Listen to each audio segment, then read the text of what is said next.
Hello and good afternoon. My name is Scott Farber. I'm the president and founder of a company called A-List Education, as well as a co-founder of a company called collegeessayorganizer.com.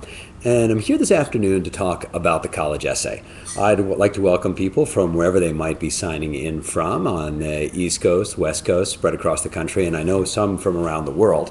We're going to talk about a lot of different things today, but really at its core, the presentation is supposed to be aimed at how do we take what is your life as a 17 or an 18-year-old and make that as engaging and as powerful and as compelling as possible, so that as you send off your applications to some of the most competitive schools in the country, and as you try and distinguish yourself from the other 3.5 million peers of yours also applying to move on to college in the coming year, how do we make you really special? I think by way of an introduction, it makes sense for me to tell you a little bit about myself, why it is that presenting this afternoon, why I think I've got anything valuable to share with you. And from there, we'll kind of dive into the college essay and a college essay process. So as I mentioned, my name is Scott, and while I certainly got involved in education about a decade ago, it wasn't really where I saw myself. If you kind of rewind, I was born in the Bronx, and I grew up in and around New York City, and when I was in high school, I moved to Harrisburg, Pennsylvania, because my father purchased a minor league basketball team in Harrisburg. It was amazing. I was the owner's son in a new town, and I could hang out with the players, the cheerleaders, go down to the court, give away tickets, give away t-shirts. An amazing thing for a high school kid to have. Unfortunately, after about 6 months, the team went bankrupt. It was not exactly how I planned to spend my high school years, and it certainly was not exactly what I was thinking when we moved from New York to Harrisburg. And when I was in high school, I can't say that I really knew exactly the process I was supposed to go through to apply to college, but I definitely knew that there were some plans that I wanted to set in motion, and I thought that the best way to try and figure all of this stuff out was to begin by taking a look at the financial costs. The truth is that when you're sitting in a situation applying to college and you're looking at some of the tuition fees that you have out there, financial matters play a big role in where you're going to find a spot at school and whether or not you can afford to actually pay once you get there. So I was looking around, and Penn State was going to be a really, really great option. I wasn't really sure what I needed to get in. But when I was in high school, I kind of did just about every activity I could think of that I would find interesting. And I joke around with my students that I kind of majored in field trips. If there was a reason to be outside of the classroom, I definitely found it. I was editor-in-chief of the newspaper. I was president of student government. I actually got elected to the school board when I was in high school. I worked for the Pennsylvania House of Representatives. I did all of these activities because to me, that was one of the important things I was thinking was useful to show a college all the different aspects of who you are. What I didn't really understand at the time is that all of those different aspects really only start to play a huge role in the admissions once you've cleared a certain benchmark in your SAT score and your GPA. Then things like your activities and your college essay can really help you stand out. So as a starting point for the college essay, I want you to realize that while this is extremely important and an amazing opportunity for you to tell your story, it is not the only component of your application that's going to carry the day. Now, when I applied, the year I applied to school, 2/3 of the kids that were applying along with me to the school I ultimately got into were applying with perfect scores. I didn't have a perfect score, and yet ultimately I got in. I applied to Penn State because it was close and I was really excited to go there. Lots of my friends went there, but my mother had me apply to a bunch of other schools. And I applied to Georgetown and I applied to Duke, and I got into both of those places, and they both gave me substantial amounts of financial aid. But ultimately, the school that I was referring to earlier, where all the kids applied with perfect scores and they got rejected and I got in, was Harvard University. I was extremely lucky. I not only got in, but they gave me just about a full ride to go there, and I only paid a couple of $1,000s a year to go for my 4 years. That was amazing. Now, do I think that it all came down to the college essay? No. But I can tell you that in speaking with my admissions officer after I got in, he absolutely reiterated the fact that when you're applying to the most competitive schools in the country, the college essay and the other activities that make you you can absolutely be what ultimately the decision hinges upon. You're always going to be more than a number on a piece of paper, so your GPA and your SAT score are part of it. And don't get me wrong, they're important.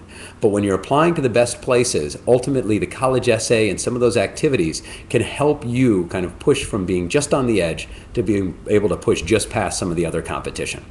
So I got into Harvard, and what did that mean I was supposed to go do? To be honest, I thought it would be pretty cool to become an ambassador.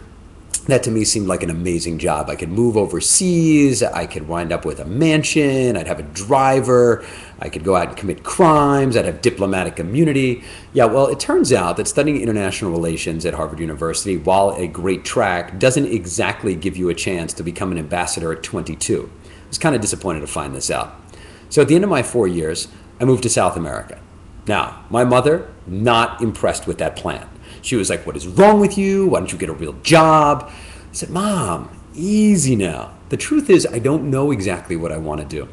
But what I'm doing right now is I'm going to go explore these ideas." And I moved down to South America and went to work for the British government running an environmental project that I had no clue what I was doing. But apparently, I was really good at it. My best friend and I, we brought the project in ahead of schedule and under budget. The ambassador came to visit, said, "This is an amazing job. Do you guys want to run another project?" And we looked at each other and we said, "Well, running water twice a day, no hot water ever, rolling blackouts, you know what? It's been sweet, but I think we might want to do a little bit more exploring." And he and I picked up our machetes and we marched off into Bolivia, Peru, Argentina, Chile, and Brazil.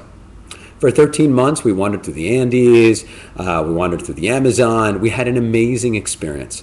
And the entire time I was down there, I was thinking to myself, if I really wanted a career, what I had just been doing actually resonated as providing me with an amazing opportunity.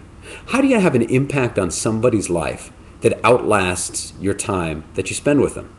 That to me became what education was really about. It wasn't just about what was happening in the classroom, it was about connecting with people in meaningful ways. And so when I came back to New York, I took a look around and I said, you know what? Education is where I want to go. Education is what I want to do. I went to work for a company based around New York, helped students prepare for the SAT, and after a couple of years, I felt like I had some other ideas that I wanted to explore. And so I struck out on my own. I took some of the best employees with me, and I set up my own company called A-List Education in 2006. We started with about 5 students, and at this point in time, our books or our products or our professional development or our tutoring touches the lives of about 20,000 students. In the last 6 to 7 years, we've grown from 5 students to 20,000 students. So that must mean that something out there that I'm saying or that I'm out there sharing with students is resonating, is making a difference. In my mind, that's where I have the opportunity to help you today. Now I want to pause for a second. I just told you a rather long and rambling story about a set of experiences that led me to where I am right now. To a certain extent, you couldn't have even known where I was going to wind up, but at the very beginning, I drew you in with a little bit of a hook that said, here's what I used to be like. I then peppered that story with other little moments that were a little bit funny, or at least to me they were a little bit funny, a little bit interesting, trying to give you a sense of who I was beyond simply telling you my name and my title and where I'm from. That's really important. The college essay is to a certain extent a chance for you to tell your story in a bigger way than just your resume, in a bigger way than just your GPA. What I want to be able to show you today is that in telling that story, you have an amazing, amazing opportunity. But at the same time, it's really not very easy. Now, I've personally worked with about 4,000 students over the years that I've been doing this. And in that time, I've provided advice from preparing for the SAT and the ACT to doing about 12,000 hours in classroom time, training thousands of teachers on things from the college essay to how do you run a better science class and everything in between. That to me means that I've got a range of experiences to draw upon to be able to share with you today. And to me, the college essay is a last chance to do a lot of good in your application. Now, as we dive into the college essay, I also want to kind of set some rules for today. I want you to ask questions. You have the opportunity to submit questions to me directly while I'm presenting. If I ignore your question, it's not that I don't like you. It's not that I think you're a bad person. Up in a little bit. At the same time, I'm not a mind reader, so I couldn't possibly know exactly what you're thinking unless you ask.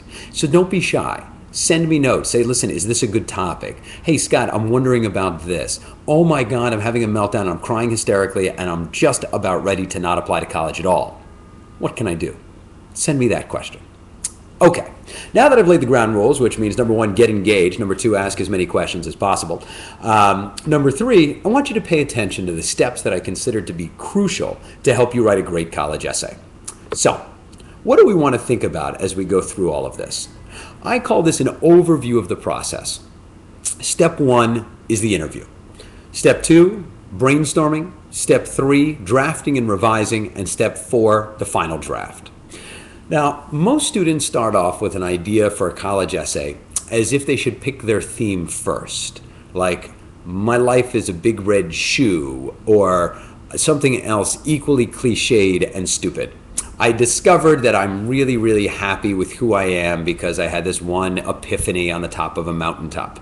You don't want to try and pick your theme first. If you pick your theme first, what will happen is you'll wind up slamming your life into something like a square peg into a round hole, and it may not fit right.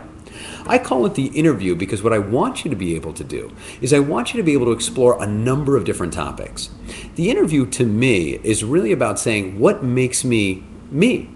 Now, when I talk about the interview, I normally mean let's lay out some ideas around, say, adversity or diversity, or my summer experiences, or my intellectual interests. Those are the things that I'm most interested in when I talk about the interview. I'm looking for you to be able to tell multiple stories, and what will happen is once we tell multiple stories, we'll begin to see how those threads connect. That's really what a great college essay is about. It's not so much about picking one theme. It's about finding a couple of different stories that fit together and then suggest the theme simply by virtue of the fact that they all appear next to one another. Let me give you an example. I had a student who really, really, really wanted to write about her sister. Her sister, when she was born, they gave her very little shot of surviving. It was a really, really scary time for her and her family. After surgery, after surgery, after surgery, the young girl wound up becoming an absolutely wonderful and healthy young girl. I actually worked with her on her college essays as well. But the older sister wanted to write about her younger sister because she felt that it was an important part of her upbringing. I told her that that wasn't a strong enough topic. It wasn't to dismiss the idea that what she had gone through was anything less than incredibly important and meaningful, but it was to point out that that was simply not enough of a story to tell about her, to draw together a whole range of different moments into some seamless idea. So I had her sit down across the table from me and I interviewed her. When I say I interviewed her, I basically said, tell me reasons that you find this story about your sister to be incredibly compelling. And over the time, what we discovered is that her career interests were going to lead her to become a doctor. Not only that, she actually was going to wind up spending time volunteering, working with the siblings of children that were in the hospital. When we take a look at something like this, what we realized is that her sister could provide the frame of the story. What we're really thinking is that the story was also about how she was interested in medicine, how she was interested in helping people, and because of the interview and because of the brainstorming process, we could tie together multiple stories all underneath one heading. That's what I really want to highlight when I talk about the interview.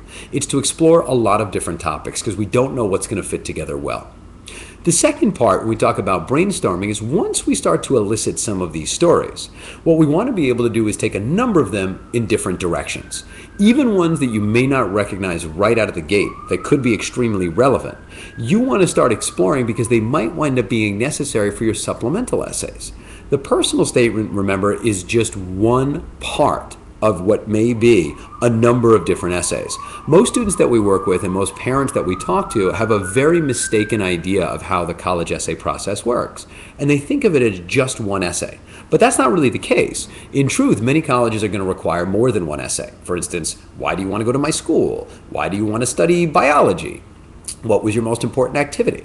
So the idea of brainstorming means that you will have the opportunity to begin writing multiple essays all at the same time, and whatever doesn't make it into the personal statement can now be entered into the supplements.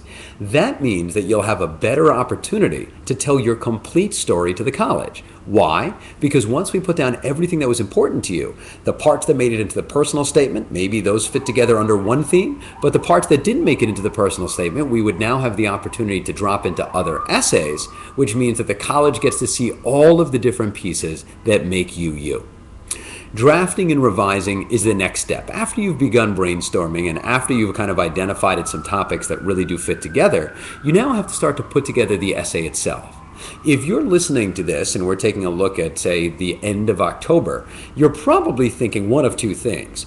Oh my God, my essay is due in a week, and what on earth am I going to do? Or, hey, you know what? That January 1st deadline for regular decision is not too far away, and I have to begin writing. In both of these cases, the interview and the brainstorming are essential. You can't just jump into step 3, which is write the college essay. But just because you are at different points in the process doesn't mean that you can't benefit from understanding how drafting and revising might play in to somebody who's got a deadline coming up. Let's imagine that you're a student who's applying early decision. You're applying early decision to Columbia, and your deadline is coming up now, not 1 week, but 2 weeks away because they had to push it back because of the Common App problems, and we'll talk about that in a minute. But when you're drafting an essay, one of the big mistakes that students make is that they fall in love with their writing. So much so that they're no longer open to constructive criticism, and they're no longer open to improving the essay. Many of our students consider to be a first draft the first offering that they write. They hit spell check, and that's now the final draft. That's not what I mean by drafting and revising. What I mean by drafting and revising is as you write and as you create stuff, be prepared to cut huge parts off and move forward with just the very best of what you've written. You might write a whole paragraph and only have 2 sentences that are amazing. Keep those, throw the rest out. Remember that if you've got 650 words writing the personal statement for the Common App, or about 500 words for many of the other applications for your personal statement, you need to only keep the very best of the best of the best. You can't have a rambling 7-page statement. We need to be able to revise and refine.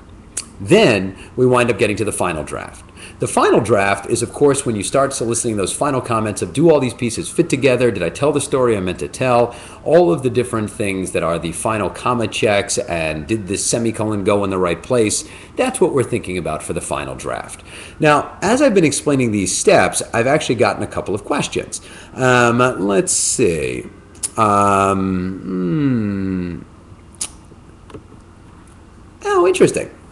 So this student asks, can I directly point out my strength instead of just writing a story? Is it okay that I talk about my strength that I've already included in an application just to emphasize it again? Many students, as they start to begin to write their essays, have a little bit of difficulty deciding how they want to present themselves. When we talk about how we want to present ourselves, there's something that's really important. When we're talking about what's the best way to present the information, you need to be able to say to yourself, okay, I need to be able to tell the story not so much in some giant narrative sort of way, like I have to have some giant story arc, but I can't just come out and tell the reader my strength, or I can't just come out and tell the reader that I'm great. You want to be able to show the reader through a series of experiences or through a series of images how, in fact, you actually demonstrate this particular point. When we're talking about brainstorming multiple directions and actually selecting the topic, this is why you can kind of come up with perhaps a better way of presenting all of this than simply saying, I have this one particular strength.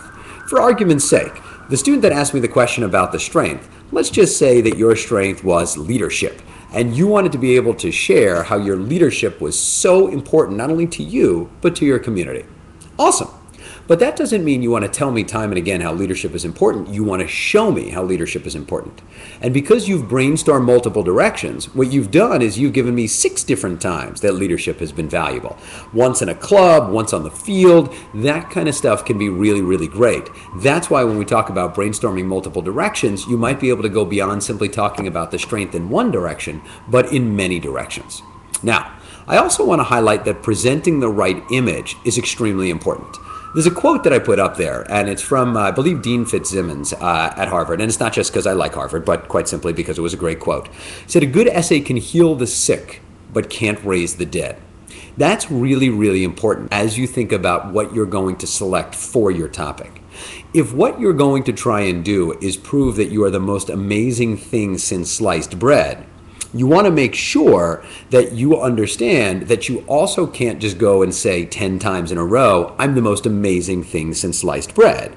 You do, in fact, need to present the right image as somewhat humble and modest.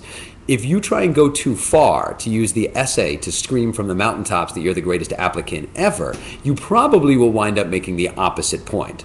So just be careful that you present the right image. Now, underneath, I say what you should avoid. I want to talk about this for a second. Wow, you guys are sending in a lot of questions. I got to say, this is pretty exciting, even to just keep track of all of the stuff when we're finished. Those of you, by the way, asking if the video will be saved and available, yes, in fact, it will. I assume you're asking that because you're already so amazed by the value of the information. You want to share this with all of your friends. Yes, it will definitely be available, and we'll send out a link afterwards that you'll be able to find all of this information. But when we're talking about the topics, I see a number of questions about the topic selection. So let me pause and just kind of add these for the moment. A student is asking about whether or not they should write about a hobby. That can be an excellent topic. I'm going to give you an example.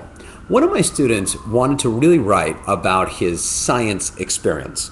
He was, for lack of a better word, a science nerd. Now, there's nothing wrong with being a science nerd. Remember, I went to Harvard. That makes me a super nerd just by virtue of where I went.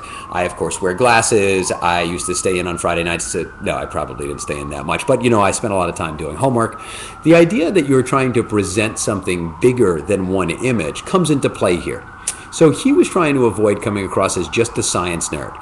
And in brainstorming multiple directions, what we wound up discovering was that he also had an amazing hobby that fit perfectly into what he was actually trying to say about himself. He really loved baking. Not only did he love baking, he was obsessed with baking pecan pies. And as it turned out, what he was able to do was tie together the work that he had been doing in a genetics research lab, the detail-oriented process, the discipline required to develop specific protocols and techniques, the internship that was required in order to put all of this stuff into place, and tie it together with a hobby of him baking in the kitchen. In fact, that hobby showed a lot of the same skills, just in a different setting. Sometimes the best essays tie together multiple scenarios that utilize the same skills. If, let's say, you play soccer and you're captain of the soccer team, but you're more than just a soccer player, you might highlight that the discipline you demonstrate on the field is also something that you bring to your studies. If you also wind up finding yourself as an artist, somebody who's incredibly creative, you don't need to say that you just love creativity and art. You might bring that creativity to your computer science class as you write computer code. What you're really trying to do is come up with a way to be multi-dimensional. That's incredibly important. Now, just in terms of the topic selection, we've got a couple of other ones coming in. This one's about religion. Now, the question about, is it a good idea to talk about religion in the way, let's say, that this is something that's a major part of my life? The answer is maybe. It certainly can be an amazing topic for you to be able to discuss what you are fundamentally believing in and how core it is to who you are as an individual.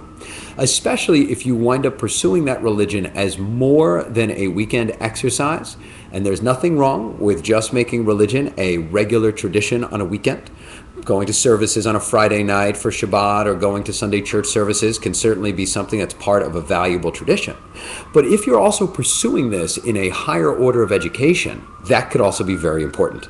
To answer your question originally from the person who submitted the question about religion was, if you're going to wind up talking about having a broader education than perhaps just the secular studies in school, biology, chemistry, math, laying on top of that the religion can be very powerful. You're committing more time outside of school directly to the study of this religion, and you're also taking into account diverse perspectives. Be careful, however, and this is going to lead me into what to avoid, be careful that you don't write in such a strident way that you know the one way to think of the world. Oftentimes, my students will write their first draft and come up with something like, the way that I think of things is the right way. I know better. Now listen, I'm not going to tell you that I know everything in the world, but I am going to tell you that at the age of 34, I probably know a tad bit more than you do at your age, not necessarily because I'm smarter, but because I've been around a couple of more blocks. Ask your parents, ask your teachers. There's some experiences they've had that can be incredibly valuable. So you want to be careful that you don't wind up just coming across as, I know what's right, I know the only way to think about the world, because again, remember what a college campus is about. A college campus is really about bringing together people from many different backgrounds. So you want to be open to the idea that other people are there as well. Now, in addition, let's see, we've got a couple of other questions. I want to make sure that I keep flowing and going forward, but at the same time, I want to make sure that I'm also addressing your questions. Somebody asked whether or not it would be better to write towards the high end of the word limit, the 250 to 650 word limit from the personal statement. And the same goes for the other ones that say minimum 200, maximum 500, something like that. It's always better to write as much as necessary to be able to share your story as it's best told. Now, I know that's kind of a cop-out answer. I know you're waiting for me to say, all right, I'm going to tell you this is the one way to do the essay. Yeah, there's no one way to do the essay, and sometimes it actually does make sense for you not to fill up every single little bit of space because you've already made your point. But I would put it this way. If right now you're sitting and listening to me, you're very interested, above and beyond, overachieving almost, very interested in the best way to create a strong application. Imagine that on the other side is an admissions officer who needs to sift through thousands of applications. As that admissions officer is trying to figure out who is the best fit for the school, and they only know you through the piece of paper, imagine the student that has 600 words to tell a story versus the student that only spends 250. The student that spends the 600 gets to tell the admissions officer more. When you think about it, it's just as if you're trying to sell a product, or you're trying to convince somebody that you're right, or you know what, you're arguing with your mom about how you need to have a later curfew. You can't always win the argument right off the bat. You need a little time to make your point. So I would suggest writing more rather than less. It's important to notice, by the way, that you can't write more than 650 words on the personal statement for the Common App. It will cut you off. So if you think that your story is so interesting you need 3,000 words, find a good editor. Okay, what to avoid? I've kind of highlighted some of the questions as they've been coming in, but let's talk about what to avoid so that we can address a little bit about some of the things that you guys are asking, as well as kind of head off some of the questions before they bubble up to the surface. What should you avoid? To tell you the truth, there are a couple of things that I would say you never want to write about. You never want to write the woe is me story. Often students think that if you write a story that's incredibly sympathetic, a college will take a look at it and say, wow, that was really, really hard. I totally understand, and I feel bad for you. Colleges are not in the business of offering pity. They're looking for strong characters. Watch out that your essay doesn't just highlight what's tough about your life. Now, by the way, to be fair, many of us have had really difficult circumstances. Without going into all the details of mine, I've faced some really intense challenges in my life. Notice, by the way, that I didn't lead off my presentation by highlighting all of those intense challenges. Why? Well, because they weren't relevant right here. They certainly matter to who I am as a person, but they weren't the right place to write about them. There's some students who have battled really terrible moments, the loss of a loved one, battles with drugs and alcohol, battles with learning disabilities. There are all sorts of moments that have been really difficult. If you are going to write about a challenging time, you need to be careful that you couch that challenging time in the kind of language that allows you to overcome it. If you're not also highlighting how you've learned from that experience, how you've grown from that experience, and how you can take the lessons from that experience and apply them somewhere else, then you've probably missed a chance to write the best essay. So what should you avoid? One, avoid those situations that make it seem like they should just feel bad for you because of something you've suffered. Turn that into a positive. Make it about overcoming something. What else should you avoid? Sounding like an arrogant fool. If you just come out and say, I'm awesome, you should bring me into your school because I'm the best, I'm the champion of everything. Nobody likes that kid. Nobody wants that kid on campus. So be reasonable in just how much self-promotion you're trying to do. On the other side, what to avoid? Don't just try and play down all of your accomplishments. Remember that the school is trying to figure out why to let you in. If you don't say anything good about yourself, and you're just like, oh, you know, I like school, I try hard, that's not good enough. You need to actually make this kind of exciting and engaging. What else should you avoid? You should avoid poor writing. Many students don't realize that their great ideas are lost in really terrible text. If you try and write this entire essay on your own without revisiting it before you hit submit, you are making a terrible, terrible mistake. You don't want to just write, consider it done so you can check it off the box. Now, this happens a lot. Why does it happen? Well, because you guys are really stressed. You don't want to write any more stupid essays. Mom, Dad, get off my back. Stupid guidance counselor, stop asking for my essay. Stupid friends, stop talking about college. You just want to get it over and done with. You've spent 17 years getting yourself to this point. It is a pretty important moment. Take your time. What else should you avoid? Avoid insulting people. Very often my students don't realize, hey, just because you think you're right about something doesn't mean everyone else is stupid. So highlighting that somebody else in your particular essay is dumb is probably not the way to go. Avoid going too negative.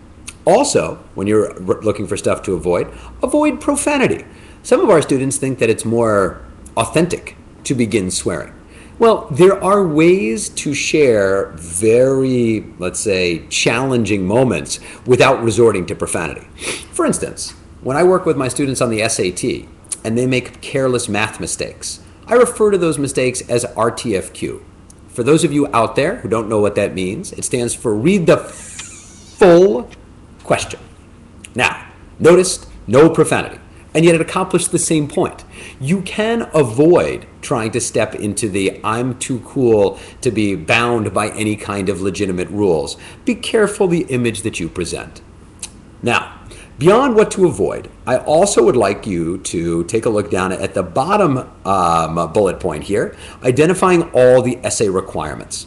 Identifying all the essay requirements is crucial in the getting started point. If you don't actually understand all the different assignments you're going to face, you are going to be in a heap of trouble.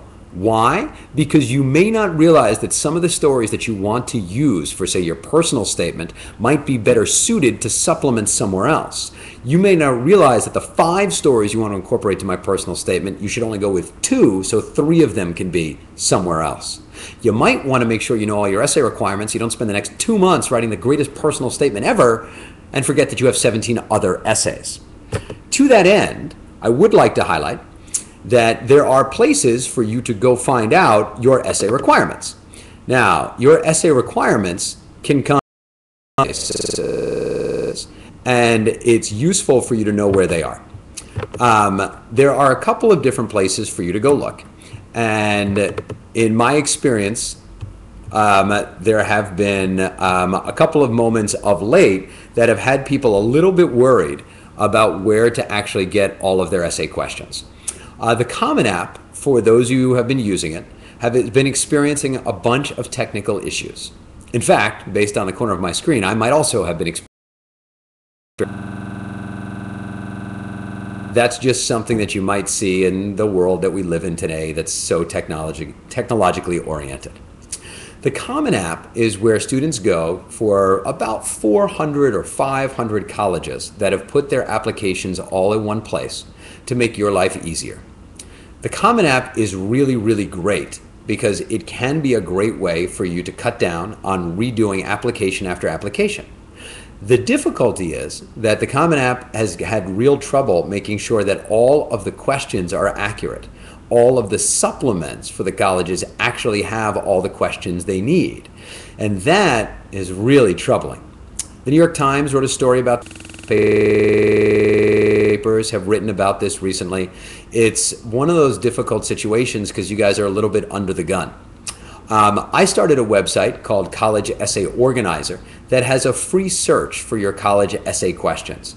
Because it's free, I'm not trying to sell you anything. I suggest that you might want to take a look at College Essay Organizer so that you can get all of your essay questions in one place.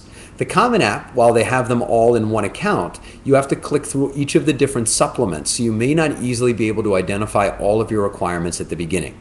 If you go to collegeessayorganizer.com and sign up, and again, it's totally free, I'm not trying to sell you anything, you will get all of your essay questions in one place. That will help you start to organize your efforts. So beyond getting started in finding your questions, and beyond getting started in the brainstorming part, let's talk about how we would go about drafting and revising the essay itself. As I do this, I do want to highlight that there are a number of other questions that are starting to back up, and it's not that I don't love you guys. I'm going to make sure that I do try and get this as specific as possible. But let's talk about how we draft and write good essays. The value of free writing. When I talk about the value of free writing, what I want to encourage you to do is I want you to try and write not the college essay, but I want you to try and write all of the stuff that can come pouring out of your heart and mind. Now, I know that sounds a little touchy-feely, but when you guys try and write the intro, the body, and the conclusion, oftentimes it can start to become really forced. Don't be tied to trying to write the perfect essay to start. If anything, overwrite. Don't worry about how many words you have. Write even more than you could possibly need. That way you can pick and choose the very best. What you often don't understand is that the free writing also will expose you to having really beautiful and poignant ideas that may or may not be the central focus of the essay, but because you let yourself loose, you got to go in a number of different directions and you explored something you never thought you'd find. I had one student who wrote an amazing essay just about her toothbrush. She had no clue that that's where she was going, but she realized that her toothbrush had, for whatever reason, become a central part of her life. Her toothbrush had traveled with her over the course of the summer as she traveled around Europe. That same toothbrush was sitting on her desk when she was getting ready to study for tests. That same toothbrush was the one that she used before she went for a college interview. To a certain extent, that toothbrush was always there. We had no clue that her toothbrush was going to be so important, but because she wrote without any direction to begin with, she wound up coming straight back to the toothbrush every single time. The connecting multiple threads. When we talk about connecting multiple threads, what we're talking about here is because you're going to write freely, you have the opportunity to get a lot of ideas out there. And because you're going to get a lot of ideas out there, we'll be able to identify things that connected that you didn't necessarily see might connect. One young lady who was writing what I thought was also one of the best essays I've ever been lucky enough to share in the experience of, she wrote an essay about her trip to China. Now, lots of students have been fortunate enough to be able to travel overseas. It's a great opportunity to write about an experience that you've had that other students may not have had. She also really loved language, and she had been taking Chinese, which was also very, very impressive. But part of the essay seemed to be a bit forced. It seemed to be as though she was highlighting that she had a chance to do things that other students didn't. And in so doing, it felt kind of flat. Well, I had her brainstorm and write why she loved learning languages. And it turns out that actually the thing that she loved so much was just the sounds of words. And we traced it back to her childhood and the words that she fell in love with when she was a little girl. Pumpernickel, poikilotherm, laundromat. They were just weird sounding words that she liked before she even knew what they meant. The essay to China then became not just about China, but her love of language, how it connects people, how it represents the culture. Those connecting of multiple threads happen because you free yourself to write in a whole bunch of different directions. It's also important that you take this rule number 3 to heart. The show, don't tell. It's very, very important that showing is the key here. If you tell the reader how important your experience was, it's a chance. If you can't demonstrate that that was really important in the experience by telling the story, by highlighting the story, then you've done something wrong. I should be able to walk away from the essay, not just having understood what you went through, but having put myself in your shoes. That's what we're talking about showing and not telling. I want to imagine that I'm there with you. Now, the next thing, soliciting different perspectives. After you've decided that you've got a really great, it can become a little bit daunting to hear advice from other people who tell you that maybe you don't have the best essay. You have to decide what's the reasonable amount of advice that you're going to actually be going for. Now, I point out that soliciting different perspectives is important